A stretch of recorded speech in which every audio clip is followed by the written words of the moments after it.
আসসালামু আলাইকুম। Technique easy রেভিশনের পক্ষ থেকে আপনাদের সবাইকে স্বাগতম জানাচ্ছি। প্রিয় শিক্ষার্থীরা, আজকের পর্বে আমরা বেশ কয়েকটি সংক্ষিপ্ত প্রশ্নের সমাধান করব। এখানে বলা হলো 4.3 পৌনঃপুনিককে 5.7 পৌনঃপুনিক দ্বারা গুণ করো। কি করো? গুণ করো। 4.3 পৌনঃপুনিককে 5.7 পৌনঃপুনিক দ্বারা গুণ করব। ওকে, ফাইন। গুণটা করার জন্য প্রথমে আমাদেরকে কিছু কাজ করে নিতে হবে। 4.3 পৌনঃপুনিক তাকে আমরা সাধারণ ভগ্নাংশে প্রকাশ করব, অর্থাৎ লব বাই হর আকারে। 5.7 তাকেও আমরা সাধারণ ভগ্নাংশে প্রকাশ করব, অর্থাৎ লব বাই হর আকারে। গুণ করতে বলছে, মাঝখানে গুণ চিহ্ন দেবো, বাস শেষ, অঙ্কটা শেষ হয়ে যাবে। তাহলে সবার প্রথমে 4.3 পৌনঃপুনিক, এই যে কোনো অঙ্কের উপরে যখন এরকম ফোঁটা দেওয়া থাকে এটা হচ্ছে পৌনঃপুনিকের চিহ্ন, মানে এটা পুনরাবৃত্তি হয়। তো এই অসীম আবৃত দশমিক ভগ্নাংশকে সাধারণ ভগ্নাংশে কীভাবে করে প্রকাশ করে, আসেন আমরা আগে সেটা একটু শিখি। একটা সমান চিহ্ন দিব, একটা ভাগ চিহ্ন দিব, ও হরের মধ্যে চলে যাব। ও হরের মধ্যে কি করব? এই সংখ্যার মধ্যে আমরা দেখব দশমিকের পরে পৌনঃপুনিক আছে কয়টা অঙ্কের উপরে? পৌনঃপুনিক আছে একটা অঙ্কের উপরে, তাহলে একটা 9 দিব। যে কয়টা অঙ্কের উপরে পৌনঃপুনিক, ওই কয়টা 9 দিব। আচ্ছা, এবার দশমিকের পরে পৌনঃপুনিক ছাড়া কয়টা অঙ্ক আছে? পৌনঃপুনিক ছাড়া যে কয়টা অঙ্ক থাকবে এখানে ওই কয়টা শূন্য দিব। আমরা দেখতেছি দশমিকের পরে পৌনঃপুনিক ছাড়া কোনো অঙ্ক নাই, তাহলে হরের মধ্যেও কোনো শূন্য দেওয়ার দরকার নাই।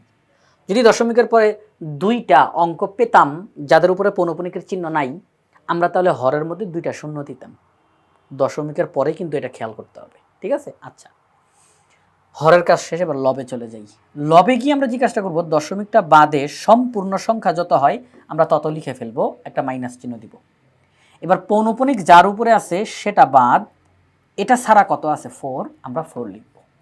ব্যাস, এটা এখন সাধারণ ভগ্নাংশে প্রকাশ হয়ে গেল। 43 থেকে 4 বিয়োগ করেন তাহলে হয় 39, নিচে 9, কাটাকাটি করতে পারলে আমরা করে লিখে দিব। এই যে কাটাকাটি করা যায় 13/3। ওকে, ফাইন, ওখানে আমি যাচ্ছি। তাহলে একটা পৌনঃপুনিকের সংখ্যাকে কিভাবে করে সাধারণ ভগ্নাংশে প্রকাশ করতে হয় সেটা আমরা এখানে বিস্তারিত বললাম। 4.3 পৌনঃপুনিক, তাহলে এখানে পৌনঃপুনিক একটা অঙ্কের উপরে যেন একটা 9 দিলাম হরের মধ্যে। দশমিকের পরে পৌনঃপুনিক ছাড়া কোনো অঙ্ক এখানে নাই। হ্যাঁ, পৌনঃপুনিক ছাড়া কোনো অঙ্ক এখানে নাই, সুতরাং হরের মধ্যে কোনো শূন্য দিতে হবে না। লবের মধ্যে গিয়ে এই দশমিক বাদে সম্পূর্ণ সংখ্যাটা 43 লিখে ফেললাম, মাইনাস চিহ্ন দিলাম। পৌনঃপুনিক যার উপরে আছে সে বাদে বাকি অংশটাকে লিখলাম। 43 থেকে 4 বিয়োগ করলে 39, নিচে 9, আমরা 3 দিয়ে কাটতে পারি। 3 তিরিকে 9, 3 তেরং 39, অর্থাৎ 13/3। তাহলে 4.3 পৌনঃপুনিককে সাধারণ ভগ্নাংশে প্রকাশ করলে 13/3 হয়। এবার 5.7 পৌনঃপুনিক, এটাকে আমরা এখন সাধারণ ভগ্নাংশে প্রকাশ করব। একই সিস্টেম, একদম একই সিস্টেম। একটা অঙ্কের উপরে পৌনঃপুনিক, তাহলে একটা 9। এবার আমরা উপরে চলে যাই, কারণ এখানে দশমিকের পরে পৌনঃপুনিক ছাড়া কোনো অঙ্ক নাই। লবের মধ্যে চলে যাই, দশমিক বাদে সম্পূর্ণটা হয় 57, তাহলে আমরা 57 লিখলাম, বিয়োগ চিহ্ন দিলাম। পৌনঃপুনিক বাদে হয় 5, আমরা 5 লিখলাম। 57 থেকে 5 বিয়োগ করলে 52, আর নিচে 9, কাটাকাটি করা যায় না, তো যেভাবে আছে থাকুক। এখন আমাদেরকে তারা গুণ করতে বলছে না, তাহলে আমরা 4.3 পৌনঃপুনিক ইন্টু 5.7 পৌনঃপুনিক। এখন 4.3 পৌনঃপুনিককে সাধারণ ভগ্নাংশে প্রকাশ করলে যেই মানটা আসে সেটা লিখব, গুণ চিহ্ন দিব। 5.7 পৌনঃপুনিককে সাধারণ ভগ্নাংশে প্রকাশ করলে যেটা আসে তাকে লিখব। এখন আমরা দেখব কোনো কাটাকাটি করা যায় কি না। কাটাকাটি করতে পারলে কাটাকাটি করব, যদি না যায় ওকে ফাইন, কাটাকাটি করা না গেলে না যাবে। উপরে উপরে গুণ, নিচে নিচে গুণ করে অঙ্ক শেষ করে দেব। তো আমরা এখানে দেখতেছি যে এখানে আমরা কাটাকাটি করা যায় না, তো 3 নং 27, 13কে 52 দিয়ে গুণ দিলে 676। আমি এটা আপনাকে ক্যালকুলেটর করে দেখাই, কাটাকাটি যায় না এখানে। তাহলে 3 নং 27 তো নিচে হয়ে গেছে, এবার উপরে উপরে গুণ, সেটা হচ্ছে 13 গুণ 52, 13 গুণ 52, তাহলে 676। তাহলে উপরে 676, নিচে 27। তো আমার প্রশ্নে যেহেতু এরকম পৌনঃপুনিকের সংখ্যা দেওয়া ছিল, তা আমরা এখানের মধ্যে সাধারণ ভগ্নাংশতে রাখবো না, দেখবো, আমরা চেষ্টা করব পৌনঃপুনিকের সংখ্যাতে প্রকাশ করা যায় কিনা, আমরা চেষ্টা করে দেখব। আমরা 676কে 27 দিয়ে ভাগ করি। 676 তাকে আমরা ভাগ করব 27 দ্বারা। ফলাফল কত আসে? 25.037, এটাই বারে বারে আসতেছে, এটাই বারে বারে আসতেছে, এটাই বারে বারে আসতেছে, শেষ হচ্ছে না, এটাই বারে বারে আসতেছে। 676কে 27 দিয়ে ভাগ করলে 25.037, এটাই বারে বারে আসতেছে। তার মানে 037 এটার পুনরাবৃত্তি করতেছে। দশমিকের পরে 037 এইটারই পুনরাবৃত্তি ঘটতেছে, তাহলে 037 এই তিনোটার উপরে আমরা পৌনঃপুনিকের চিহ্ন দিব। এই তিনোটার উপরে আমরা পৌনঃপুনিকের চিহ্ন দিব। 25.037 তো আমরা 037 তিনোটার উপরে পৌনঃপুনিক। তো যদি বাম এবং ডান এদের উপরে যদি আমরা পৌনঃপুনিকের চিহ্ন দিই, তাহলে মাঝেরটার উপরে আর দিতে হয় না। এই যে আপনারা দেখতেছেন 3 এর উপরে পৌনঃপুনিক দেই নাই, তাই বলে কি নাই? আছে। যেহেতু 3 এর বামের অঙ্কের উপরেও পৌনঃপুনিক, ডানের অঙ্কের উপরেও পৌনঃপুনিক, তাহলে অবশ্যই 3 এর উপরেও পৌনঃপুনিক আছে। তাহলে 4.3 পৌনঃপুনিক 5.7 পৌনঃপুনিক গুণ করলে গুণফল হয় 25.037 পৌনঃপুনিক। এটা হচ্ছে গুণফল। তাই এই অঙ্কটা যদি এরকম বিস্তারিতভাবে বললাম, এখন আর পরবর্তী অঙ্ক তার বিস্তারিত বলতে হবে না, একদম একই রকমের অঙ্ক। এখানে আমাদেরকে দিল যে 2.4 পৌনঃপুনিক তাকে গুণ করার জন্য 0.81 পৌনঃপুনিক দ্বারা। তাহলে 2.4 পৌনঃপুনিককে সাধারণ ভগ্নাংশে প্রকাশ করি। একটা অঙ্কের উপরে পৌনঃপুনিক, তাহলে একটা 9, উপরে চলে যাই 24 থেকে 2 বিয়োগ, তাহলে উপরে 22 নিচে 9। 0.81 পৌনঃপুনিক, দুইটা অঙ্কের উপরে পৌনঃপুনিক আছে, তাহলে এই জন্য দুইটা 9, দশমিকের পরে পৌনঃপুনিক ছাড়া কোনো অঙ্ক নাই, এই জন্য নিচে কোনো শূন্য হবে না। উপরে চলে যাই, দশমিক বাদে সম্পূর্ণ সংখ্যাটা 81 বিয়োগ পৌনঃপুনিক বাদে 0 লিখলাম। তাহলে উপরে 81 নিচে 99 কাটাকাটি করা যায়, সেটা হচ্ছে 9 নং 81 9 11 99, মানে 9 দিয়ে কাটাকাটি করা যায়। 9 নং 81 9 11 99, তাহলে 9/11। Okay fine.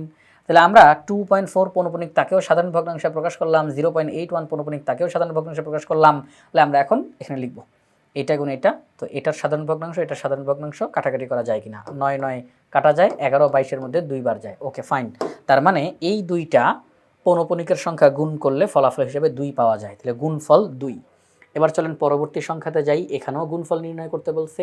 একই সিস্টেমে অঙ্কটা করে ফেলবো। 0.62 পৌনঃপুনিক, একটা অঙ্কের উপরে পৌনঃপুনিক আছে একটা 9, দশমিকের পরে একটা অঙ্কের উপরে পৌনঃপুনিক দেখা যাচ্ছে না, যেন একটা 0। সবাই একটু খেয়াল করি। দশমিকের পরে একটা অঙ্কের উপরে পৌনঃপুনিক দেখা যাচ্ছে, এই জন্য একটা 9, দশমিকের পরে পৌনঃপুনিক ছাড়া একটা অঙ্ক দেখা যাচ্ছে, এই জন্য একটা 0। উপরে চলে যাই, দশমিক বাদে সম্পূর্ণটা হচ্ছে 62, তারপরে বিয়োগ পৌনঃপুনিক বাদে হচ্ছে 6, কেউ আবার এটাকে 60 ধরেন না কিন্তু ভাইয়া, 6 লিখলাম 6। 62 থেকে 6 বিয়োগ করলে 56, নিচে 90 কাটাকাটি করা যায় 2 দিয়ে। 2 56-এর মধ্যে 28 বার যায়, 28 দুগুণে 56। 2 90-এর মধ্যে 45 বার যায়, 45 দুগুণে 90। আচ্ছা, 0.3 পৌনঃপুনিক তাকেও আমরা সাধারণ ভগ্নাংশে প্রকাশ করব। ইতিমধ্যে আপনি এটা বুঝে গেছেন, পারবেন। তাহলে ফলাফল আসলো 1/3। তাহলে 0.62 পৌনঃপুনিক ইন্টু 0.3 পৌনঃপুনিক, এটাকে সাধারণ ভগ্নাংশে প্রকাশ, এটাকে সাধারণ ভগ্নাংশে প্রকাশ, মাঝখানে গুণ চিহ্ন।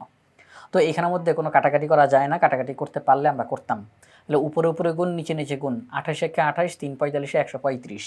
এখন দেখেন এটাও পৌনঃপুনিকের সংখ্যা, এটাও পৌনঃপুনিকের সংখ্যা, তাদেরকে গুণ করলাম, তাহলে গুণফলটাও যেন এরকমভাবে আমরা প্রকাশ করতে পারি। এই জন্য সাধারণ ভগ্নাংশে আমরা রাখবো না। সাধারণ ভগ্নাংশে এরকমভাবে প্রকাশ করেছি অঙ্কের হিসাবের সুবিধার্থে, তবে ফলাফলের মধ্যে কি আর সাধারণ ভগ্নাংশে রাখবো না। আমরা এটাকে ভাগ করে এই যে যেভাবে আসে ফলাফলটা দেখি কত আসে। 28কে 135 দিয়ে ভাগ দিতে হবে, 28কে 135 দিয়ে ভাগ। তাহলে আমরা এখানের মধ্যে 28কে ভাগ করব 135 দ্বারা, ফলাফল 0.2074। সবাই একটু খেয়াল করি। 28কে যখন 135 দিয়ে ভাগ করব, ফলাফল 0.2074। আমি যদি এটা একটু লিখে দেখাই এখানের মধ্যে 0.2074 চলতেছে। প্রিয় শিক্ষার্থীরা খেয়াল করে দেখেন, 0.2 এই 2 এর পুনরাবৃত্তি ঘটে নাই, কিন্তু 0.74 এদের পুনরাবৃত্তি ঘটেছে। তাহলে যাদের পুনরাবৃত্তি ঘটবে তাদের উপর আমরা পৌনঃপুনিকের চিহ্ন দিব। 0.74 এই 3টা অঙ্কের পুনরাবৃত্তি ঘটেছে, তাহলে আমরা 0.74 এই 3টা অঙ্কের উপরে পৌনঃপুনিকের চিহ্ন দিব। তো আপনারা জানেন যে শুধু বাম এবং ডানেরটার উপরে দিলে আর মাঝেরটার উপরে দিতে হয় না। তাইলে আমরা যখন 28কে 135 দিয়ে ভাগ করলাম, ফলাফল হিসেবে 0.2074 পৌনঃপুনিক এটা আমরা পেলাম। তো তাহলে আমাদেরকে যে দুইটা সংখ্যা দিল, 0.62 পৌনঃপুনিক এবং 0.3 পৌনঃপুনিক, এই দুইটা সংখ্যাকে গুণ করলে গুণফল হয় 0.2074 পৌনঃপুনিক। 0.74 এর উপরে পৌনঃপুনিকের চিহ্ন শেষ। এবার পরবর্তী যেই অঙ্কটা, এখানেও আমাদেরকে গুণ করতে বলছে, হ্যাঁ এখানেও আমাদেরকে গুণ করতে বলছে। একই সিস্টেমে আমরা করে ফেলবো। 0.28 পৌনপুনিক তাকে সাধারণ ভগ্নাংশে প্রকাশ করলাম, 42.18 পৌনপুনিক তাকেও আমরা সাধারণ ভগ্নাংশে প্রকাশ করলাম। এবার তাদেরকে গুণ করতে বলছে, তো মাঝখানে গুণ চিহ্ন দিয়ে আমরা দেখি কাটাকাটি করতে পারি কিনা। তো এখানের মধ্যে 13 উপরে, 464 উপরে, 45 নিচে, 11 নিচে। তো আমরা এখানে দেখতেছি কাটাকাটি করা যাচ্ছে না, কাটাকাটি করা যাচ্ছে না, কাটাকাটি করার মতো অবস্থাতে নাই। তাহলে সেই ক্ষেত্রে আমরা একটু ক্যালকুলেটর নেই, উপরে উপরে গুণ, নিচে নিচে গুণ, উপরে উপরে গুণ, নিচে নিচে গুণ। তাহলে সেই ক্ষেত্রে 13 গুণ 464, তাহলে হয় 6032, আমরা লিখে দিলাম। নিচে 45 গুণ 11, 45 গুণ 11, তাহলে হয় 495 লিখে দিলাম। তো এটা তো সাধারণ ভগ্নাংশ অবস্থাতে আছে, আমরা তাকে যে করি হোক এরকম দশমিক ভগ্নাংশে নিয়ে আসব। তাহলে সেই ক্ষেত্রে 6032 ভাগ 495, ফলাফল 12.185858585 চলতেছে চলতেছে চলতেছে, আগের অঙ্কটার মতো 12.185858585। আচ্ছা, তাহলে আপনাদের আর বুঝতে বাকি নাই ফলাফলটা কি হবে। দশমিকের পরে 1, এটার পুনরাবৃত্তি ঘটে নাই, তো এটা একবারই, কিন্তু 858585 এটার পুনরাবৃত্তি ঘটছে, সুতরাং আমাকে পৌনপুনিকের চিহ্ন দিতে হবে। তাহলে আমরা দেখলাম 12.18585 এর উপরে পৌনপুনিকের চিহ্ন বসবে। তাহলে নির্ণয় গুণফল, যেহেতু এই দুইটা সংখ্যাকে গুণ করার দ্বারাই ওই ফলাফলটা আসছে, তাহলে এটা হচ্ছে গুণফল। নির্ণয় গুণফল 12.18585 এর উপরে পৌনপুনিকের চিহ্ন। তো প্রিয় শিক্ষার্থীরা, এই যে সংক্ষিপ্ত প্রশ্নগুলো আমরা সমাধান করলাম, এই সমাধানগুলো আমরা করলাম বাংলাদেশের সর্বপ্রথম পূর্ণাঙ্গ ডিজিটাল সহায়ক বই ইজি ম্যাথ বই থেকে। ইজি ম্যাথ বইয়ে প্রত্যেকটা টপিক্সের সমাধান করে দিয়ে সেগুলোর ভিডিও ধারণ করে পাশে কিউআর কোড দেওয়া আছে, অর্থাৎ শিক্ষার্থীরা যে কোনো সময় প্র্যাকটিস করতে গিয়ে পাশে থাকা কিউআর কোড স্ক্যান করার সাথে সাথে ওই নির্দিষ্ট টপিক্সের সমাধানের ভিডিও তার সামনে চলে আসবে, এদের জন্য অনেক বেশি উপকারী হবে। তাই আশা করব আপনারা সবাই ইজি ম্যাথ বইটি সংগ্রহ করে ফেলবেন ইনশাআল্লাহ।